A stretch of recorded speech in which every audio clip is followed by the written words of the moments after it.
Hello everyone and welcome back to my channel, and if you're new here, thanks for joining me.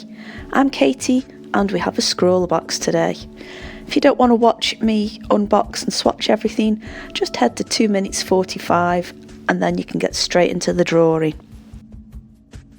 So as you've noticed, I'm voiceovering again, and this is just because the coughing is still there, although at least my voice is clearing up.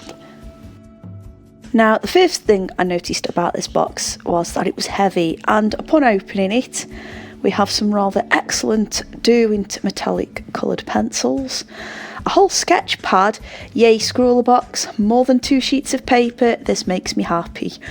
The same markers that we got in the up crate, and I'll leave a link to that video in the description below.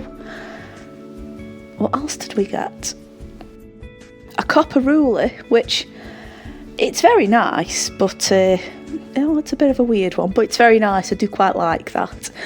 And the sweet of the day was a treacle toffee, which I am a big fan of as well. Morella Dutta was this month's featured artist, and make sure you check out their social media. You'll see it on the card when I flashed it up. So I'm obviously well into the swatches at this point. The Faber Castell metallics really stand out beautifully on this paper, and speaking of the paper, this is a really nice quality paper. It's mixed media, so it should be quite adaptable to other projects.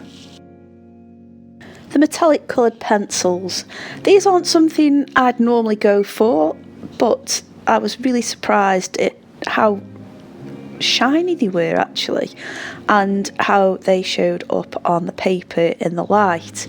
They are a silver based reflective kind of thing, if that makes any sense to you guys. Some metallic pigments can either have that gold hue or have a silver hue, but this seems to have more of a silver hue when reflected in the light.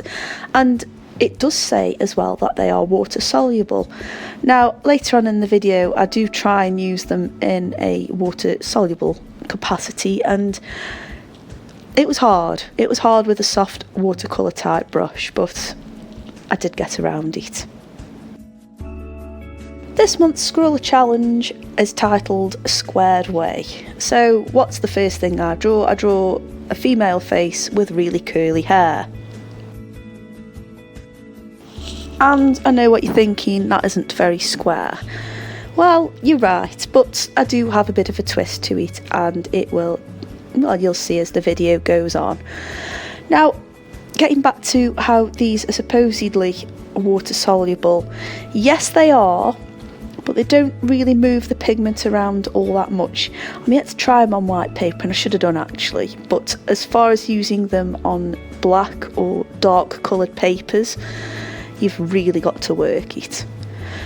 Now, I wanted to incorporate all of the materials from this box in today's piece. I also have to let you know as well, I didn't actually use the actual metallic markers that came with this month's box. I used the up crate ones. I don't see the point in having them both opened for the sake of it. So apologies there if that's upsetting anyone, but you know, there's no point opening them and them going dry. There's just no point. So, to incorporate the squares into this piece, I wanted to sort of have all of this curly hair from our figure turning into squares. So I tried to use the ruler to make these square spirals. I'll be honest, the ruler's really nice. It is really nice. I'm not really somebody who uses them all that much. I'll use a ruler when I'm putting washi tape around a piece of paper, just to try and attempt to make sure that at least all of the sides are even. And occasionally I'll use them to measure out for small pieces of paper. But as far as using rulers are concerned, I just don't. If I need a straight edge, I usually just grab a bit of card that's off something else, and that's usually got a straight edge to it. Does anyone else do that? Because sometimes my desk is too messy to find a ruler and I just need to find a straight edge. Obviously if I'm measuring though, the ruler's important. So adding all of the details to the hair and making it look like strands. I also carried on into the squares with this and tried to make them a little bit more angular. I used the green and the purple pencil, or was it the blue? It was the blue pencil. It's weird doing this in retrospect, and with the light being on the screen at the moment, it's very difficult to tell which colour's which because of the silver reflective pigments. Now, I really liked how the squares were forming with the picture. They sort of remind, oh, what is that mineral? It's in Pepto-Bismol. Bismuth? It looked like bismuth crystals, and I'm sorry if I've pronounced that incorrectly. I'm going to say that's an accent thing as a bad excuse there.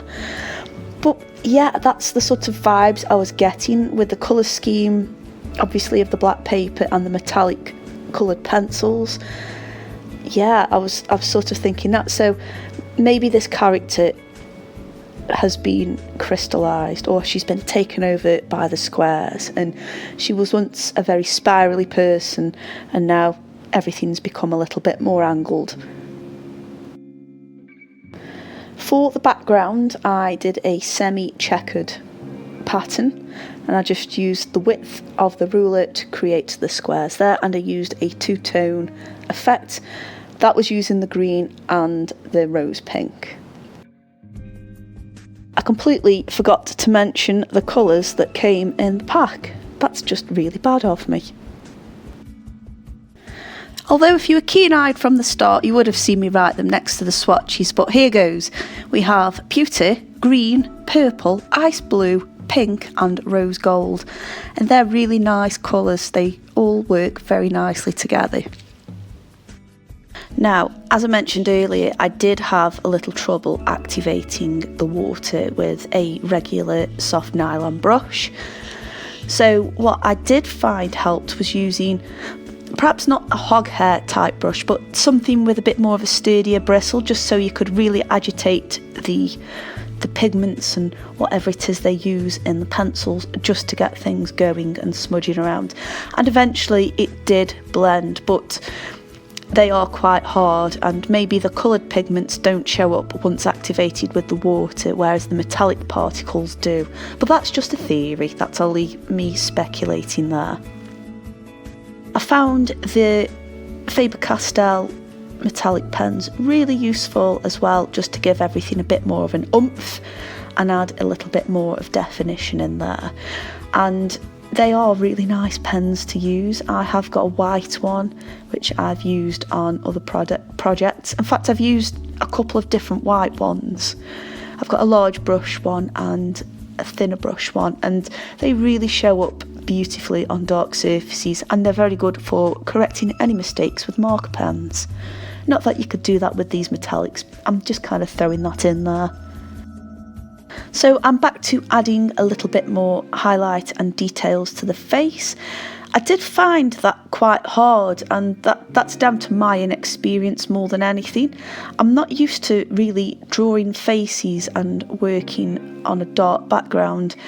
I do tend to use mid-tone paper if I'm going to use a tinted paper, and then those mid-tones are covered, but actually having something that's full shadow and having to add those mid-tones and highlights, it got the old brain working, didn't it? And I don't think it had quite warmed up for this one. But I still like what I'd done there. It still had a nice highlighted effect, and it wasn't over the top, which kind of goes with the rest of the drawing here.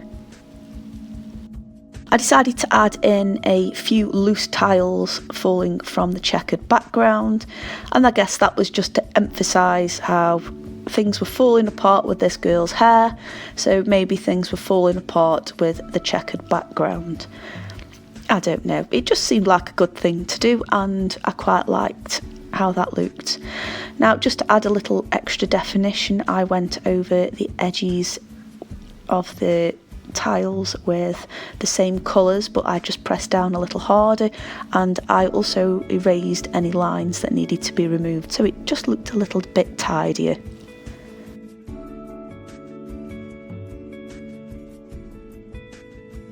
I only used the gold pen to just add a bit of definition to the figure's face. I know I'm using the silver pen here, but I thought I should give it a mention. And again, that silver pen just adds, well, the metallic pens just add that little bit extra in there, because I think without them, whatever I'd have done, it might have just been a little bit too lost. All in all though, I'm pretty happy with this month's Scrawlrbox. There's been a good variety of materials in there. There's actually a project I could work and put together and make a good piece, and there's also enough surfaces in there to do a few of my own bits and bobs beyond the prompt. As you can see, once the light hits those metallics, wow, they're so reflective, and even some of the colours are poking through there. I hope you've enjoyed this video, and thank you so much for watching. This will be the last Scrawlrbox for the year. How cool is that? Anyway, if you did enjoy this video, please give me a thumbs up, and if you're new here, why not subscribe and check out all of my other videos, because I've got a fair few up now. Anyway, thanks again for watching, and I'll see you on the next video. Bye!